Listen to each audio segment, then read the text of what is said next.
Welcome, curious minds, to the deep dive. There's just so much information flying around these days, it's hard to keep track. Our mission here is really to cut through all that noise, pull out the crucial insights, and help you get a solid handle on some really complex, really important subjects. And today, we're kicking off something pretty significant. It's the first part of what I think will be a fascinating and honestly historically critical journey.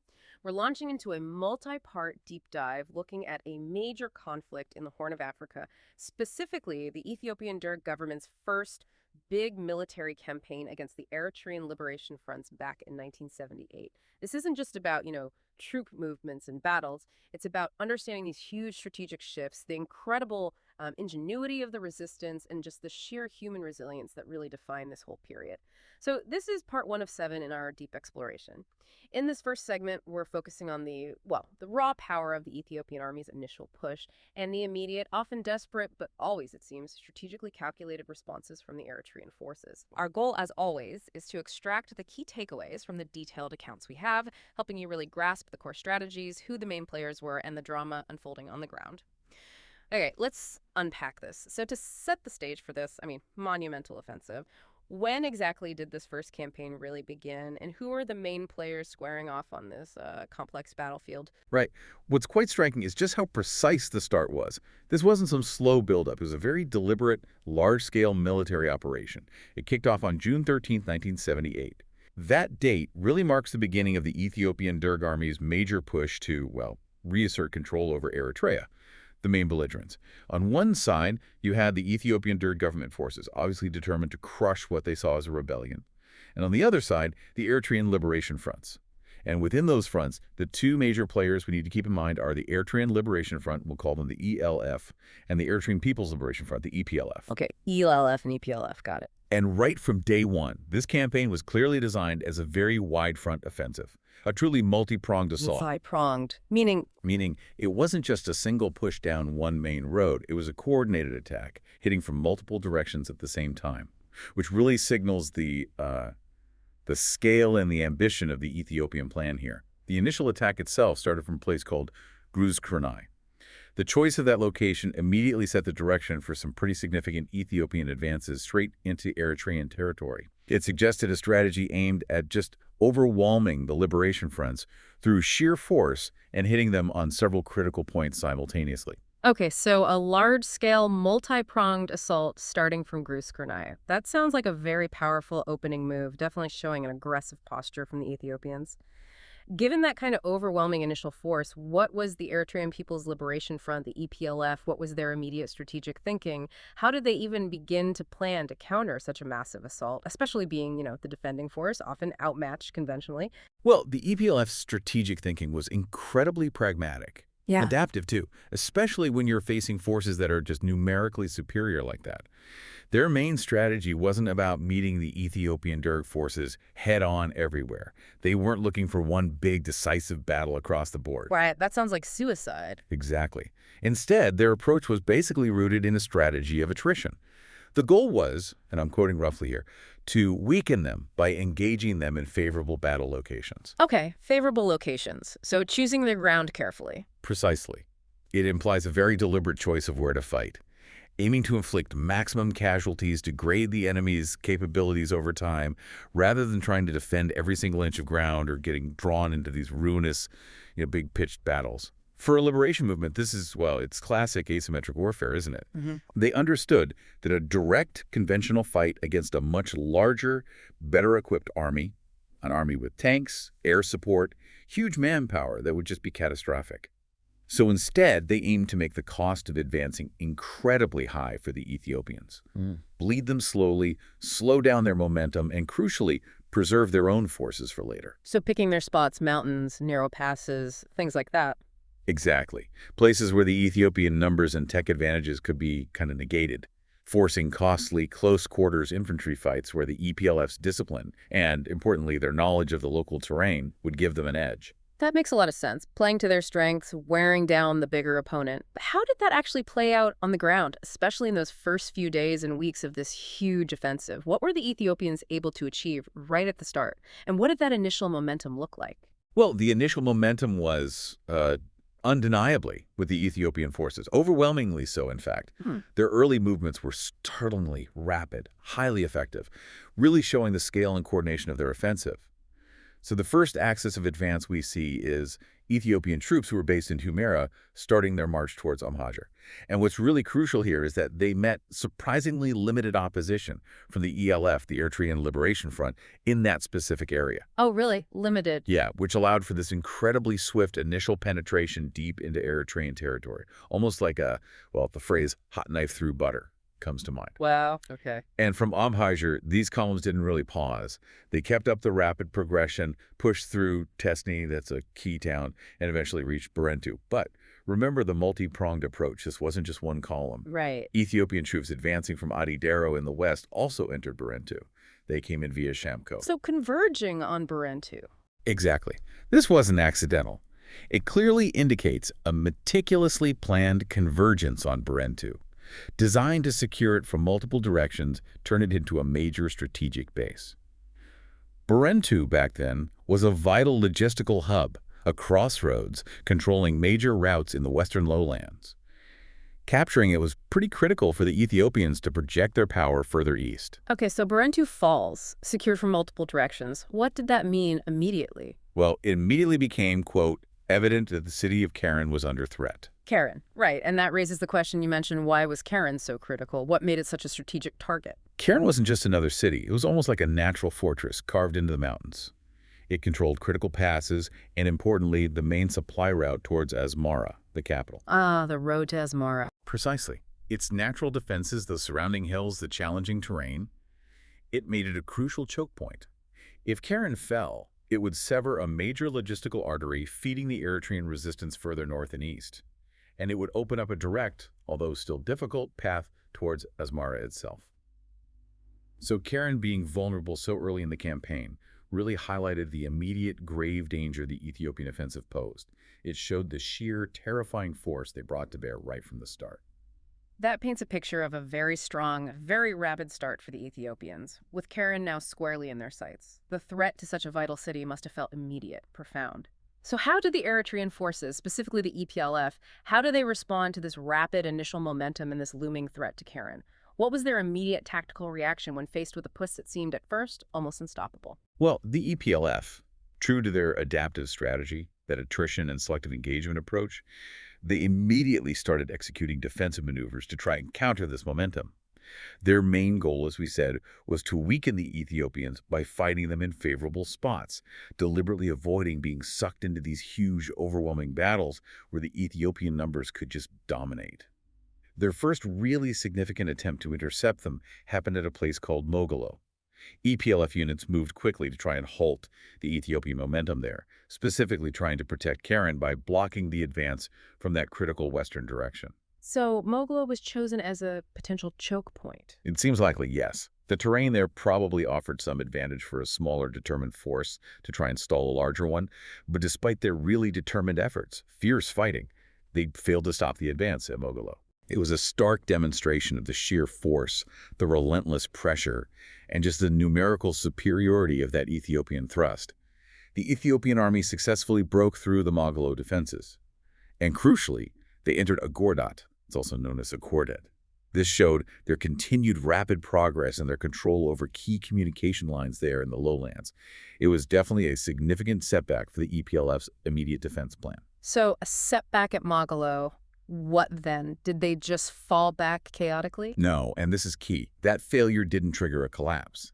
Instead, it prompted an immediate, calculated, and highly adaptive response from the EPLF. Following that breach at Mogolo, their immediate tactical decision was to establish a new defensive line further back, specifically at a place called Anjan. Anjan, okay. And this wasn't a panicked rout. It was a disciplined, deliberate reorganization. Executing a strategic withdrawal while under pressure is incredibly difficult. I can imagine. It means not just giving up territory, but methodically pulling forces back, setting up rear guards, maybe salvaging or destroying equipment you can't take, and managing a disciplined retreat to new positions, all while the enemy is potentially right behind you. Right, under constant threat. Exactly. So for the EPLF, this meant carefully orchestrated movements, often done under cover of darkness, prioritizing their most valuable asset, their fighters. This strategic withdrawal, not a chaotic retreat, was absolutely crucial for preserving their fighting strength so they could continue the struggle later on. So the EPLF is adapting, setting up new lines at Ungin, trying to slow the advance and save their forces. Okay. But what about the other major front, the Eritrean Liberation Front, the ELF? You mentioned they offered limited opposition initially in one area, but how are they contributing overall to the resistance against this multi-pronged offensive? What kind of fight were they putting up? Right, the ELF, their role is really significant here and sometimes maybe overlooked a bit in this initial phase. They definitely engaged in their own independent efforts to counter the Ethiopian advance, showing their own strategic aims and capabilities. ELF forces marched through Rama, that's a region in the northern parts, positioning themselves to directly confront a major Ethiopian column heading their way.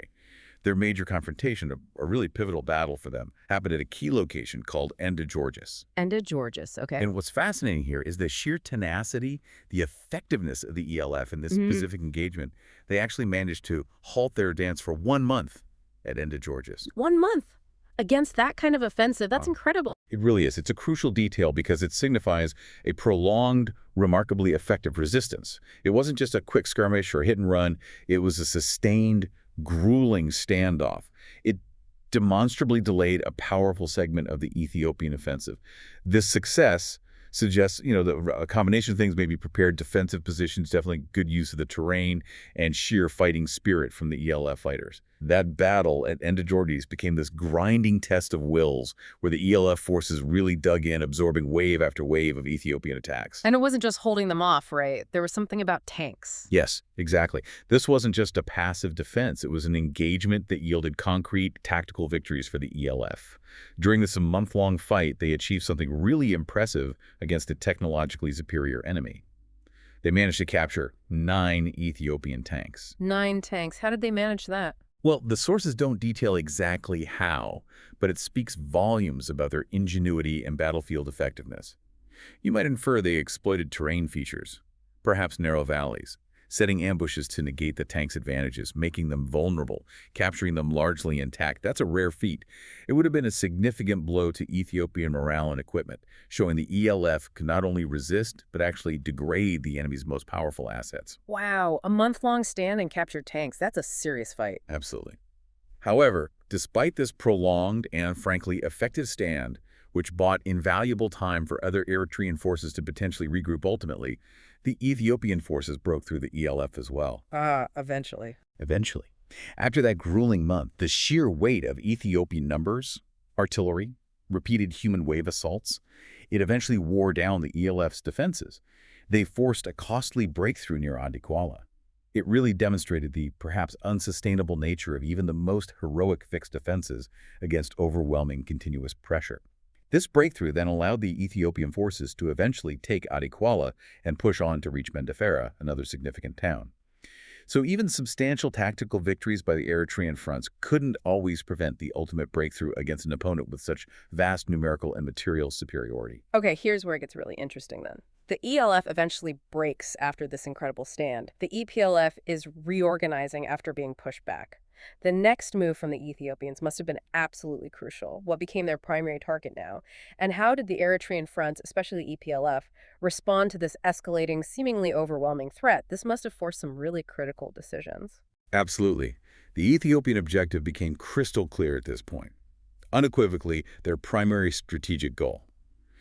Despite that month of intense fighting, the delays caused by the ELF, some significant tactical losses, the Ethiopian forces relentlessly moved towards Asmara. Asmara, the capital. The capital. It wasn't just a city. It was the symbolic heart, the administrative center, a critical logistical hub for everyone.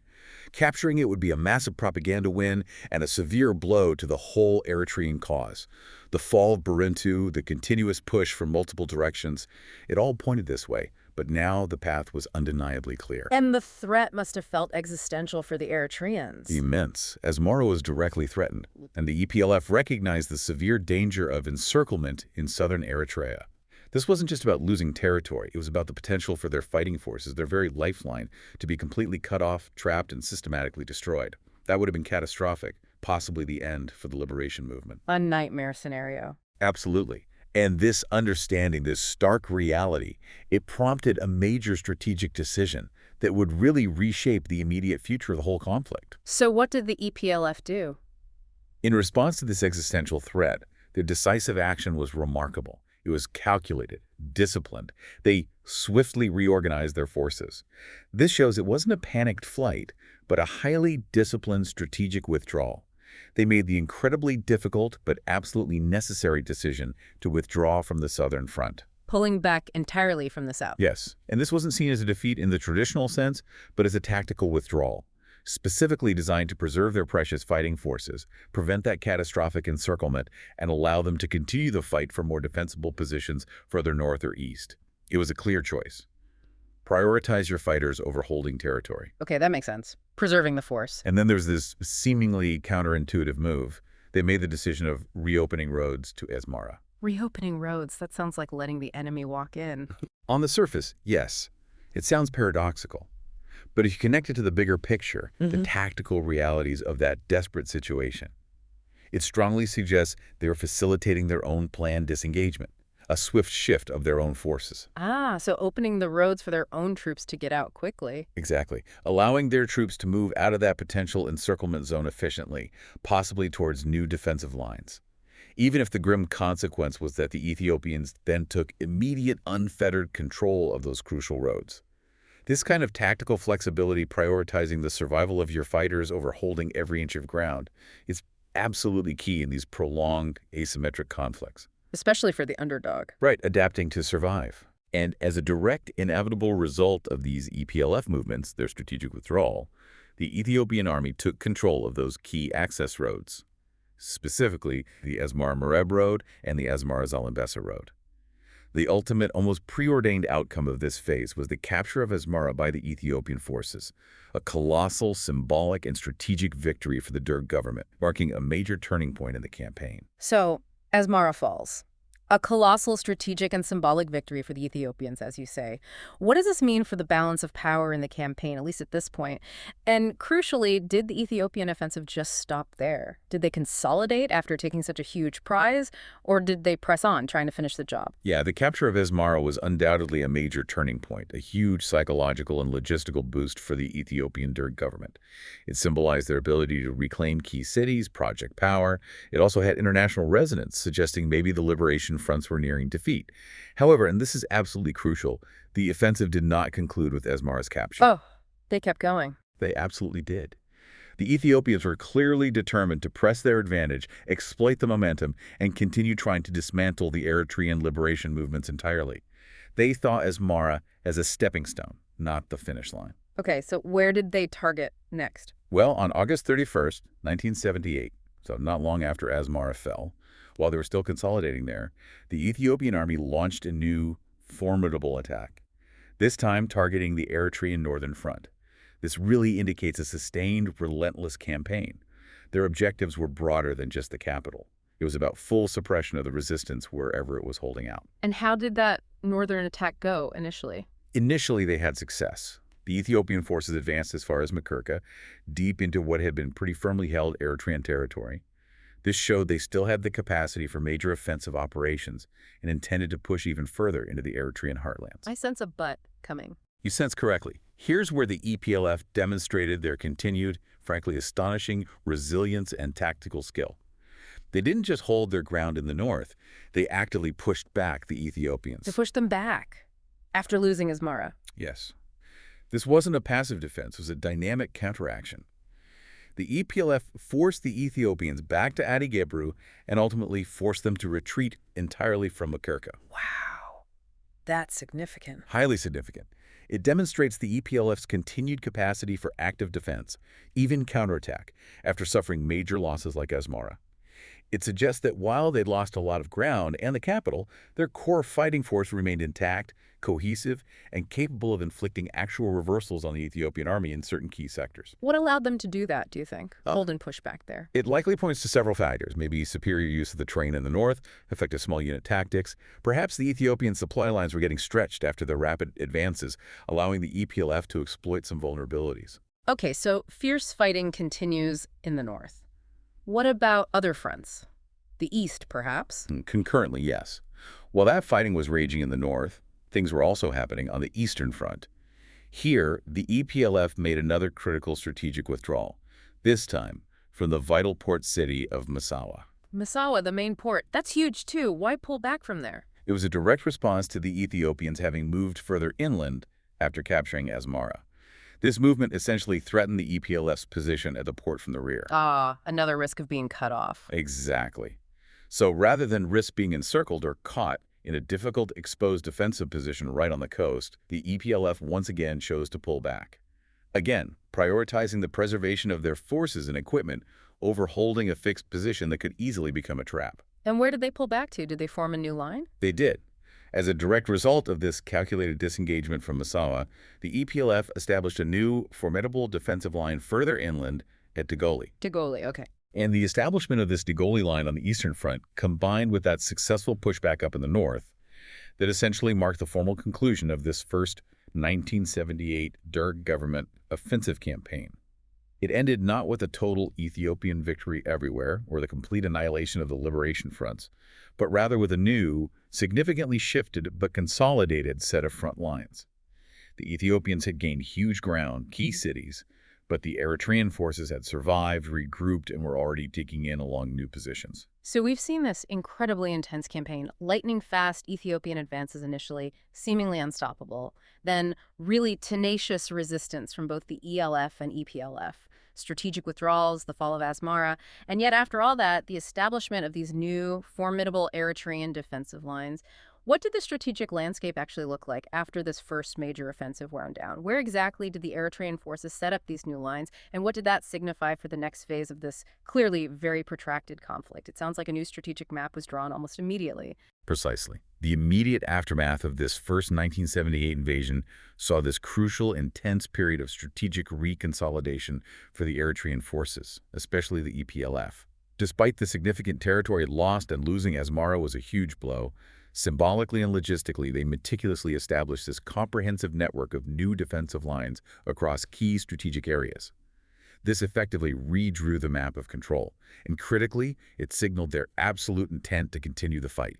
It wasn't a retreat into chaos, it was a calculated, disciplined repositioning, designed to absorb future attacks and continue the long haul. Okay, so where were these lines? Can you break down the key areas? Sure. On the Eastern Front, we saw the establishment of that critical defensive line at Dagoli, vital not just for protecting whatever coastal access remained, but also for stopping further Ethiopian pushes east, safeguarding their rear areas. Right, Dagal in the east. Then, in the Northern Front, they formed a significant defensive line along a ridgeline. It stretched from Durfo through Kwazien to Embadero. Now, this wasn't just any line. It was specifically chosen to leverage natural terrain. Using a ridgeline gives huge defensive advantages, commanding views, forces the enemy into uphill assaults, very difficult for tanks to maneuver. Smart use of geography. Definitely. It highlights their strategic thinking, using the land itself to try and compensate for their disadvantages in numbers and equipment. Further south, in the central and southwest areas, another Eritrean defensive line was carefully formed in the Adi Hapslis area, extending through Adi Yaqub all the way to Adi Gebru. And the purpose of that line? Very specific proactive purpose. It was crucial for stopping Ethiopian troops advancing from places like Sejaneti and Dekemher from moving further towards Mai Habar and Adi Rosso. It shows they were anticipating Ethiopian moves and trying to block deeper penetration into their remaining territory.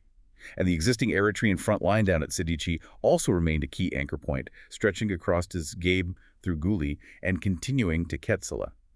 This reinforced that southern flank, trying to prevent Ethiopian forces from swinging around to the south. Okay, east, north, central, southwest. What about the west? And finally, yes, in the western front, that newly formed Eritrean front line at Ongur, remember Ongur from earlier? Yes, where they fell back to after Mugalo. Exactly. That line was reestablished and fortified. It now directly faced Agordat and its surroundings. This just reiterates the importance of Ongarna as a strategic defensive point for them, key for preventing further Ethiopian westward expansion and guarding access towards the Sahel region. So this whole network of lines, what does it tell us about the EPLF's longer-term strategy and their ability to adapt even after losing Asmara? It tells us a lot. It demonstrates a highly resilient, very forward-thinking approach to defense. Even after losing the capital and significant territory, they weren't broken. They were regrouping, fortifying, and clearly planning for the inevitable next phase of what they knew would be a long, incredibly arduous struggle. This methodical establishment of new, strong lines signaled loud and clear. Despite major setbacks, the liberation fronts were far from defeated. They were strategically repositioning for a protracted conflict. So what does this all mean then? This first campaign, incredibly intense. We saw those lightning-fast Ethiopian advances that seemed almost unstoppable at first. Then, that tenacious resistance from both the ELF and the EPLF, followed by the strategic withdrawal, the fall of Asmara, and yet right after the establishment of these new, formidable Eritrean defensive lines, it's really a profound testament, isn't it, to the incredible complexities of military campaigns, where every advance seems to be met with some new form of resistance or adaptation. It's rarely just a straight line to victory. It's this constantly shifting, dynamic struggle for control, for strategic advantage, really driven by the sheer determination of everyone involved. Absolutely. This deep dive into just the first campaign gives us these crucial insights into the initial, really brutal phase of a much longer, much more intricate conflict. This wasn't the end of the struggle, not by a long shot. It was merely the first chapter in what would become this prolonged, defining period for the Horn of Africa. Understanding these initial thrusts, the immediate, often desperate but highly strategic responses, it really lays the groundwork for understanding everything that came next in this complex war. It shows that even after significant losses, the will to fight can forge new realities on the ground. And that brings us to the close of part 1 of 7 in our deep dive into the Ethiopian Derg government's campaigns against the Eritrean Liberation Fronts. We've covered incredible momentum shifts, strategic sacrifices, and the establishment of those new, hardened front lines. As you reflect on this initial thrust, maybe consider this: the sheer scale of the forces involved, the Ethiopian army versus the strategic adaptability, the unwavering resilience of those smaller yet highly motivated resistance movements. How does a military force even maintain momentum when faced with that kind of resilience? And what truly constitutes a victory in a conflict where the lines are constantly being redrawn and the will to fight just persists against all odds? Something to mull over until our next deep dive.